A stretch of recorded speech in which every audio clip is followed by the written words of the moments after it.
you up there, taking it easy.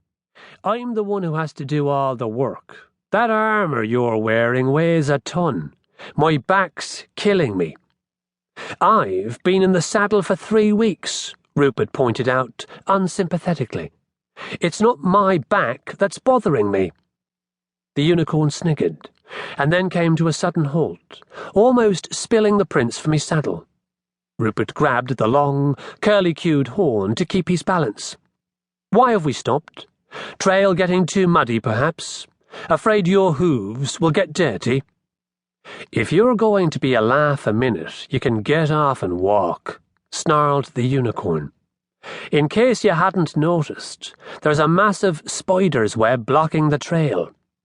Rupert sighed heavily. "I suppose you want me to check it out.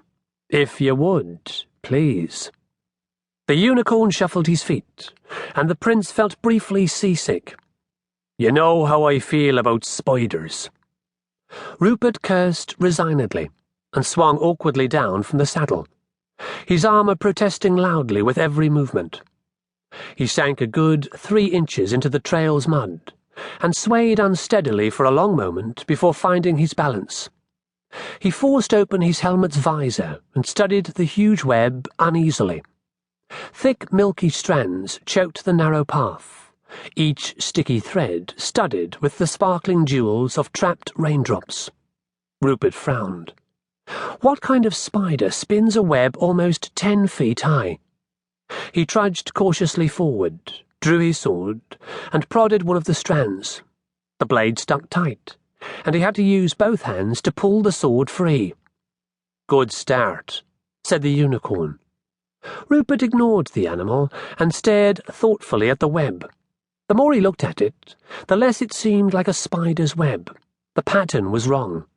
The strands hung together in knotted clumps, falling in drifting streamers from the higher branches, and dropping from the lower in thick clusters that burrowed into the trail's mud. And then Rupert felt the hair on the back of his neck slowly rise, as he realized that, although the web trembled constantly, there was no wind blowing.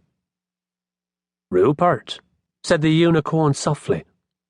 "We're being watched, right?" "Right." Rupert scowled and hefted his sword.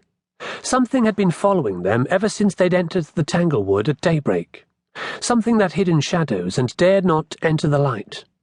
Rupert shifted his weight carefully, getting the feel of the trail beneath him. If it came to a fight, the thick mud was going to be a problem. He took off his helmet and put it down at the side of the trail. His narrow eye holes limited his field of vision too much. He glanced casually around as he straightened up, and then froze as he saw a slender, misshapen silhouette moving among the trees. Tall as a man, it didn't move like a man, and light glistened on fang and claw before the creature disappeared back into the concealing shadows. Rain beat on Rupert's head and ran unheeded down his face as a cold horror built slowly within him. Beyond the tanglewood lay darkness. For as long as anyone could remember, there had always been a part of the forest where it was forever night. No sun shone, and whatever lived there never knew the light of day.